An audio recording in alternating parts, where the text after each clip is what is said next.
ह्लीं बगलामुखे हुं फट् स्वाहा। ओम नमो नरसिंहाय नमः, श्री रामाय नमः। चलाई गई विद्या, तंत्र मंत्र, भूत प्रेत बाधा से देखिए सभी लोग लगभग परेशान हैं। कोई ना कोई कहीं ना कहीं परेशान है, छोटे मोटे टोने टोटकों से परेशान है, तरह तरह के उपाय खोजते हैं। तो आज हम आपको इस वीडियो में एक बगलामुखी माता के मंत्र का आपको उपाय बताने वाले हैं। इस मंत्र से आप दुष्टों की विद्या का संहार कर सकते हैं। यदि शत्रु बार बार किसी प्रकार की विद्या का आपके ऊपर प्रयोग करता है, आप बार बार उस बाधा से निवृत्त होते हैं और फिर आपके ऊपर विद्या चल जाती है। तो ऐसे में कुछ मंत्र ऐसे होते हैं जो शत्रु की विद्या को ही नष्ट कर देते हैं। और जब शत्रु की विद्या ही नष्ट हो जाए तो उसके बाद शत्रु को सिद्धिकरण करने में बहुत समय चला जाता है, क्योंकि एक मंत्र को उसको नुकसान पहुंचाने वाले जो मंत्र होते हैं उनका सिद्धिकरण करने में काफी वक्त लगता है, मुहूर्तों की भी आवश्यकता पड़ती है और कई समस्याओं का सामना भी करना पड़ता है।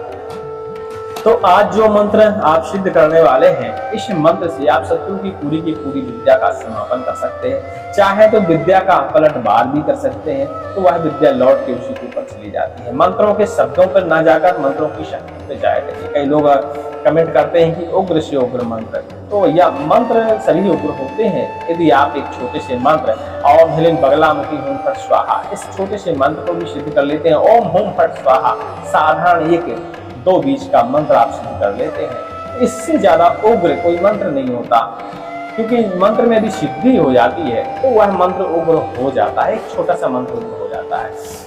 तो मंत्रों के शब्दों से उग्र मंत्र नहीं बनते, मंत्रों की शक्तियों से, मंत्र की सिद्धि से मंत्र उग्र बनते हैं। और जब तक आप मंत्र की सिद्धि नहीं करेंगे, मंत्र का जप तक नहीं करेंगे, तो सुनने से देखिए कुछ नहीं होने वाला। मंत्र का आप सेवन करते हैं, 2 से 5% अति होगा तो 10% आपको लाभ होगा, लेकिन जब तक आप मंत्र का प्रयोग नहीं करेंगे तब तक आपको पूर्ण लाभ नहीं हो सकता। तो इस बात का आप ध्यान रखा करिए। तो चलिए, आप समझ गए होंगे कि हम कहना क्या चाह रहे हैं। चलिए इस मंत्र का प्रयोग विधि जानते हैं, और इसका चाहे तो सिद्धिकरण मान लीजिए, चाहे प्रयोग विधि मान लीजिए, दोनों एक ही है। तो इस मंत्र का आपको जापन करना पड़ता है।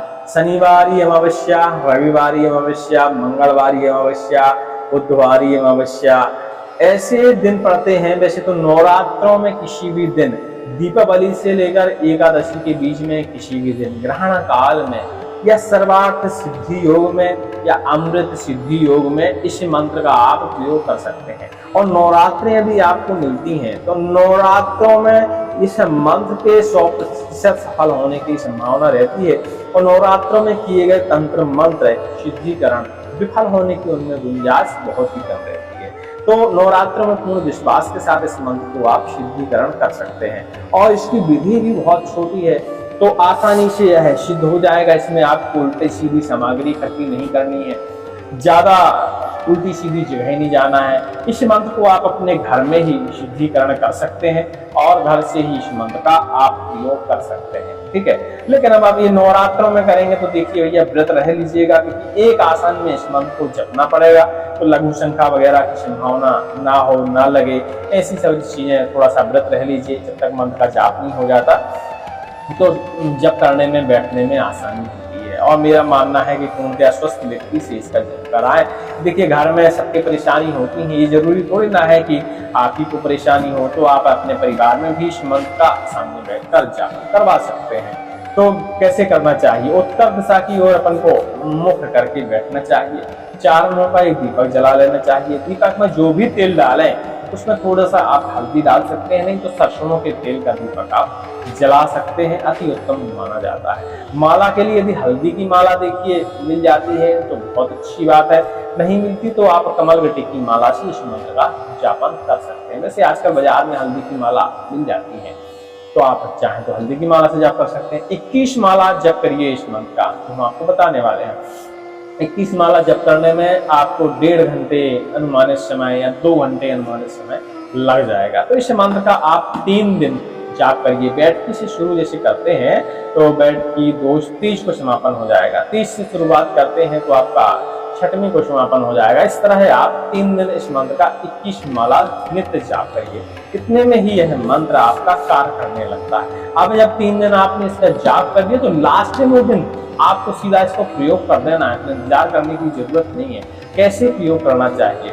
तो एक आप हवन कुंड बनाइए या वेदी बनाइए, 108 लाल मिर्ची बढ़िया उनको सरसों के तेल में डुबा के और रख दीजिए। हवन के 1 घंटे पहले अपने बाजू में रख लीजिए। हवन सामग्री रख लीजिए। पहले तो आप 3 दिन का टोटलिंग करिए, 21 गुणे 3 करिए और उसका टोटल का 10% निकाल दीजिए और उतना पहले आप साधारण हवन सामग्री घी से हवन कर दीजिए माता का स्मरण करते हुए। और इसके बाद जब आपका वो संपूर्ण हो जाए, अग्नि पे जल का अर्पण जल छिड़किए और उसके बाद आप शुद्ध लाल मिर्ची से हवन करेंगे। उसकी विधि थोड़ा सा अलग है, लेकिन अपने खिड़की दरवाजे खोल लें या चाहें तो खुली जगह में इसका हवन करें, क्योंकि देखिए शत्रु की विद्या तो बाद में जाएगी, आप घुटन पहले हो जाएगी मिर्ची से, तो आप अपने वहां हवा का आवागमन थोड़ा सा सुधारें। उसके बाद ही आप मिर्ची का हवन करें, या छत पे कर सकते हैं, आंगन में कर सकते हैं, खुली जगह में आप कर सकते हैं, कोई दिक्कत नहीं है। मंदिर में भी खुली जगह होती है, मंदिर में भी आप इसका हवन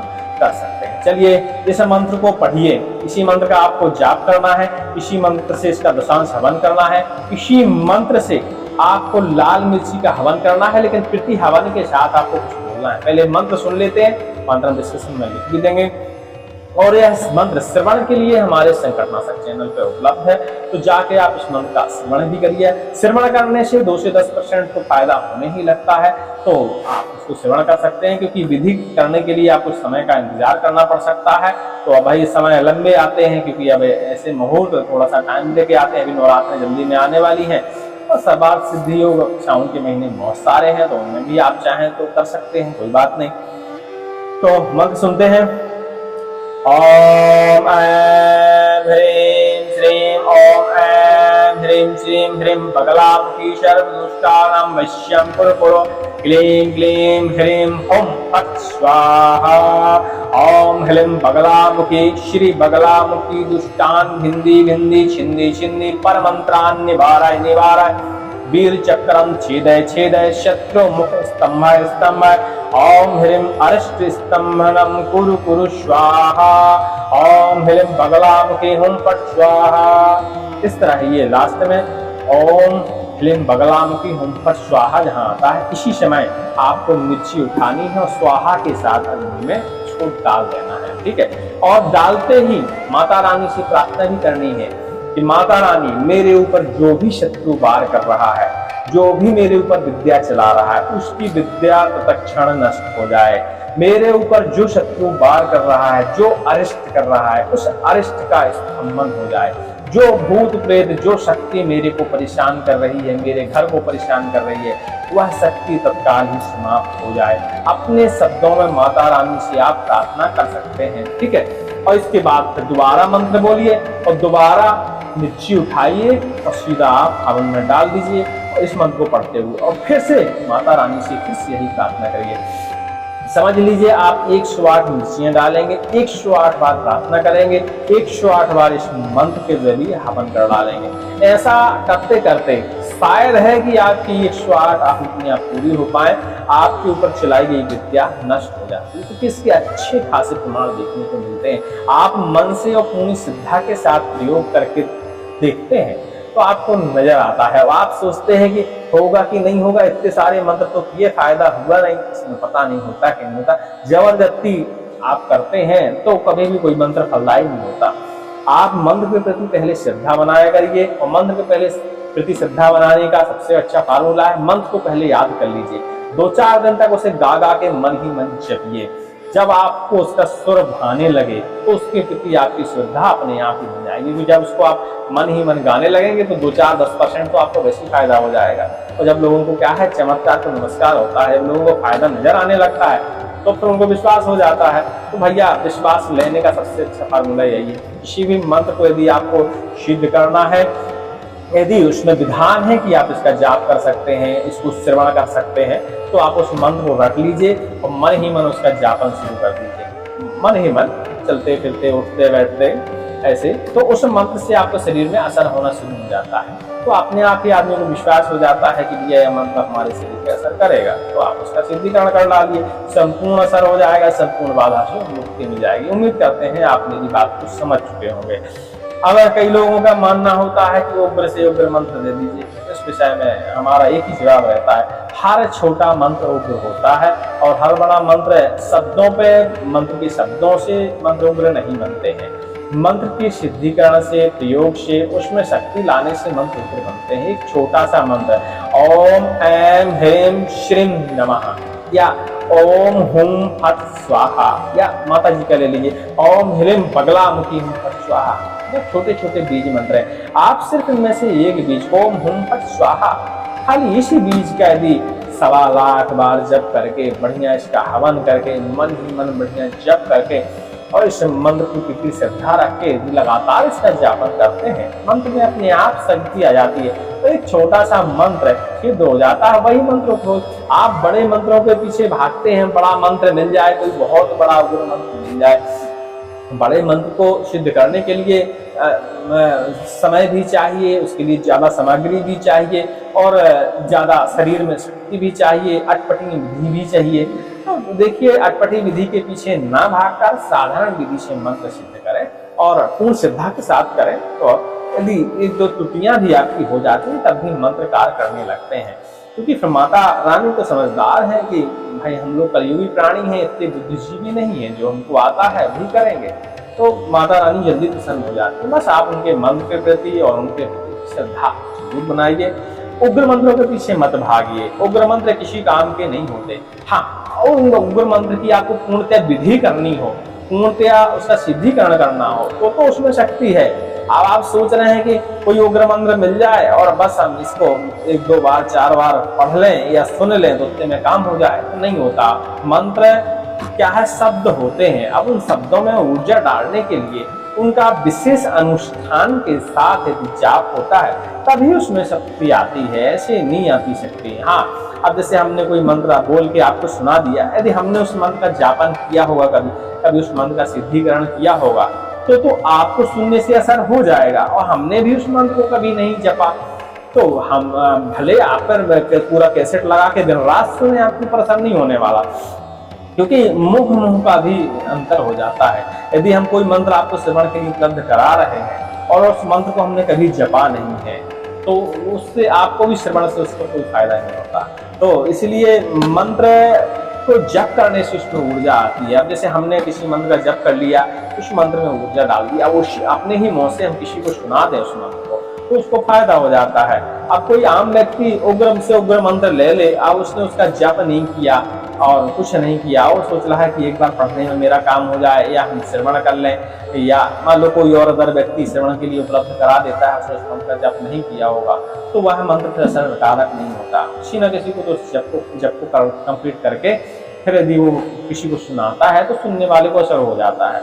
अक्सर आपने देखा होगा कि बहुत सारे मंत्र सुनने से असर नहीं करते, उसका यही कारण होता है। मंत्र में कमी नहीं होती, मंत्र में बराबर ताकत होती है। अब उस मंत्र का जप नहीं हुआ है, उस मंत्र में शक्ति नहीं आई है और ऐसे ही हमने आइडियो उसका बना के डाल दिया, आप श्रवण कर रहे हैं तो उससे फायदा नहीं होता। हाँ, उसका हमने यदि जाप किया होगा तो आपको उसका फायदा होगा। उग्र मंत्रों के पीछे न भागकर छोटे मंत्रों को सिद्ध किया करके, यदि आप छोटे से छोटा मंत्र भी सिद्ध कर लेते हैं, उदाहरण के लिए भूत का मंत्र सिद्ध कर लेते हैं, तब भी आप अपनी बाधाओं का धारण कर सकते हैं, क्योंकि भूत कम शक्तिशाली नहीं होता, बहुत शक्तिशाली होता है। वो एक आपतिक शक्ति है जो प्रत्यक्ष रूप में आपके साथ आकर आपको उपाय बताएगी। ठीक है, तो आपका सारे कार्य संपन्न हो जाएंगे, क्योंकि वो हम इंसान है, वो भूत है, उसकी हमसे तो ज्यादा ही शक्ति है ना, तो वह हमारे लिए काम कर देगा, हमको स्वस्थ कर देगा। लेकिन बस अब हम सोच रहे हैं कि कोई बड़ा मंत्र मिल जाए, ऐसा मंत्र मिल जाए जिसमें देवी साक्षात प्रकट होकर हमारी रक्षा कर दे। तो देवी को साक्षात प्रकट करने के लिए बहुत श्रद्धा और बहुत तप की आवश्यकता पड़ती है।